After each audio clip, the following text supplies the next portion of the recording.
I just wanna let you know I'm proud. I just wanna let you know I'm proud.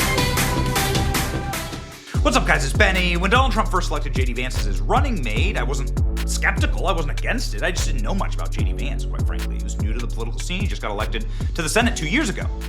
And so I called people that are very close to J.D., like Tucker and Don Jr., Charlie Kirk, and they all told me the same thing. He's going to be the secret weapon for Donald Trump.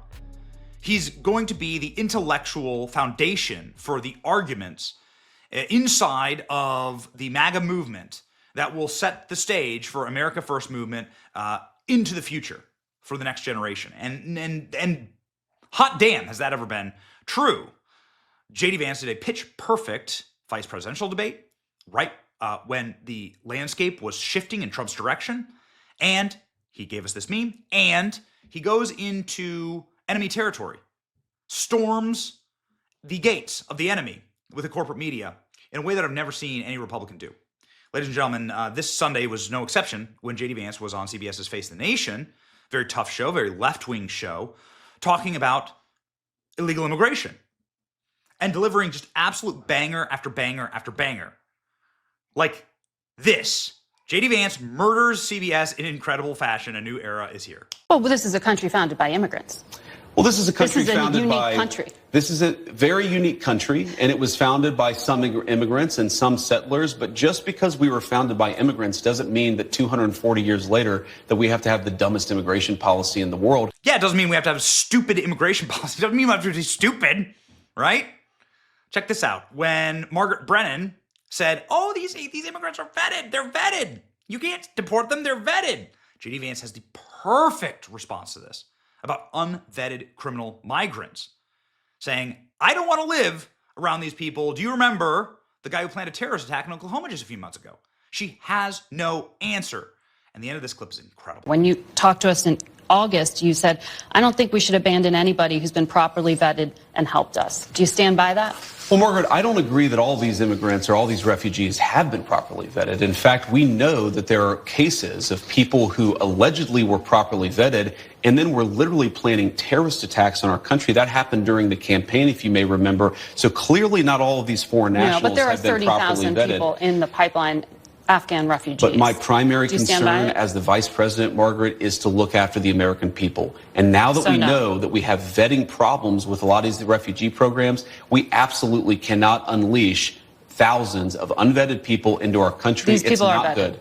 These people are vetted. Just like the guy who planned a terrorist attack in Oklahoma a few months ago, he was allegedly properly vetted, and many people in the media and the Democratic Party said that he was properly vetted. Clearly he wasn't. I don't want my children to share a neighborhood with people who are not properly vetted, and because I don't want it for my kids, I'm not going to force any other American citizens' kids to do that either. No, and that was a very particular case. It wasn't clear if he was radicalized when he got here or while he was living here. I don't really care, Margaret. I don't want that person in my country, and I think most Americans agree with me. J.D. Vance just taking no prisoners. He called out the hypocrites in the Catholic Church, and he's a Catholic, who spent years cashing in hundreds of millions of dollars in government checks while remaining silent about the young girls who were being trafficked. Ladies and gentlemen, this is Catholic J.D. Vance calling out the U.S. Conference of Catholic Bishops for human trafficking. Dude, the balls on this guy. Let's go. But let me just address this particular issue, Margaret, because as a practicing Catholic, I was actually heartbroken by that statement.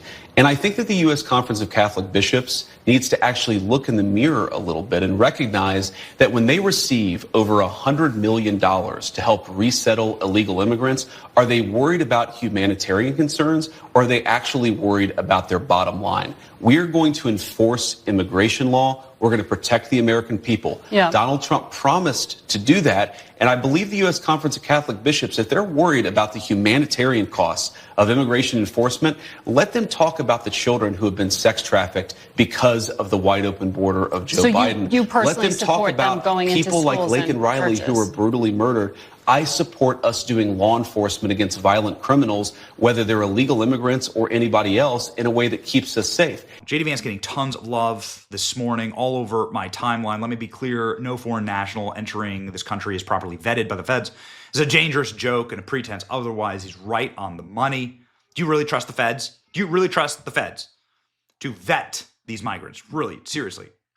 Ask yourself, who benefits from criminal immigration? They want as many criminals here as possible. The migrants are vetted. What about the guy who planned a terrorist attack? Boom. Oh, and final, People's Elbow by J.D. Vance on Merrick Garland and the J6 broken process. J.D. Vance got into a little bit of hot water with the MAGA base. Fox News interview talking about the way that President Trump will go about pardons. President Trump just went and pardoned pretty much everyone for January 6th. And his response here, again, rings like a bell. 2 weeks ago, you were on Fox News and you said, if you protested peacefully on January 6th and had Merrick Garland's Department of Justice treat you like a gang member, you should be pardoned. If you committed violence on that day, obviously you shouldn't be pardoned.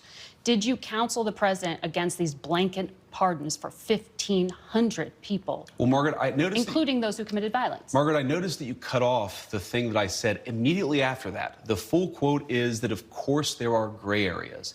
And here's the nature of the gray area. Merrick Garland's Department of Justice denied constitutional protections in the prosecutions.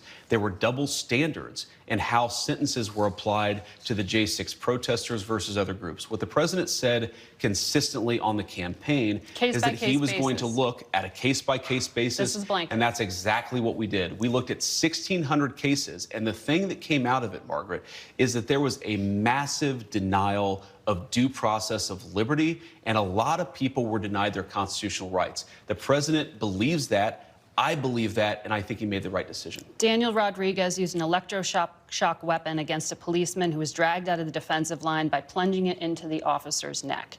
He was imprisoned, sentenced to 12 years, 7 months. He got a pardon. Ronald Maccabee hit a cop while wearing reinforced brass knuckle gloves, and he held one down on the ground as other rioters assailed the officer for over 20 seconds, causing a concussion. If you stand with law enforcement, how can you call these people unjustly imprisoned? Margaret, you're separating, there's an important issue here. There's what the people actually did on January the 6th, and we're not saying that everybody did everything perfectly. And then what did Merrick Garland's Department of Justice do in unjustly prosecuting well over 1,000 Americans in a way that was politically motivated? Is violence like that against a police officer ever justified? Violence against a police officer is not justified, but that doesn't mean that you should have Merrick Garland's weaponized Department of Justice expose you to incredibly unfair process, to denial of constitutional rights, and frankly, to a double standard that was not applied to many people, including, of course, the Black Lives Matter rioters who killed over 24 people and never had the weight of a weaponized Department of Justice come against them. The pardon power is not just for people who are angels or people who are perfect. And of course, we love our law enforcement and want people to be peaceful with everybody, but especially with our good cops. That's a separate issue from what Merrick Garland's Department of Justice did. We rectified a wrong, and I stand by it.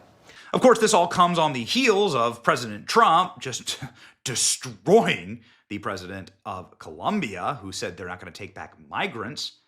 Matt Gaetz saying, don't F with us on this, dude. And Donald Trump following up with tariffs and travel bans and sanctions and destroying their banking and financial system.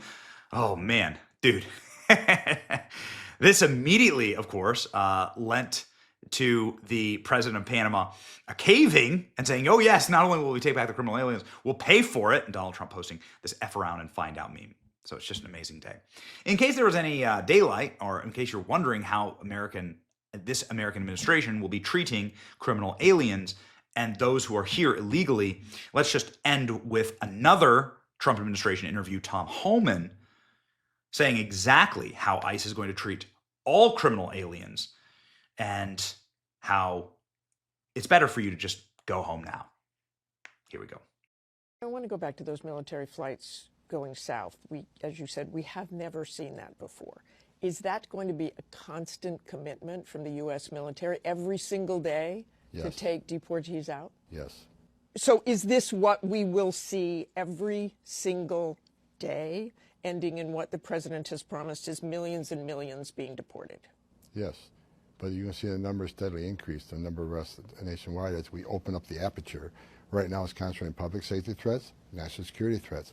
That's a smaller population. So we're going to do this on priority base, as President Trump's promised, but as that aperture opens, there'll be more arrests nationwide. When you talk about the aperture opening, the estimates of perhaps those who have been convicted or arrested in the past, 700,000 to over 1 million. So after you do that, then you go after everybody who is there illegally.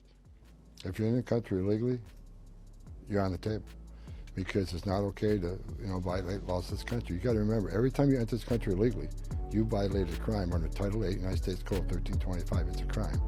So if you're in the country illegally, you got a problem. And that's why I'm hoping those who are in the country illegally who have not been ordered removed by the federal judge should leave.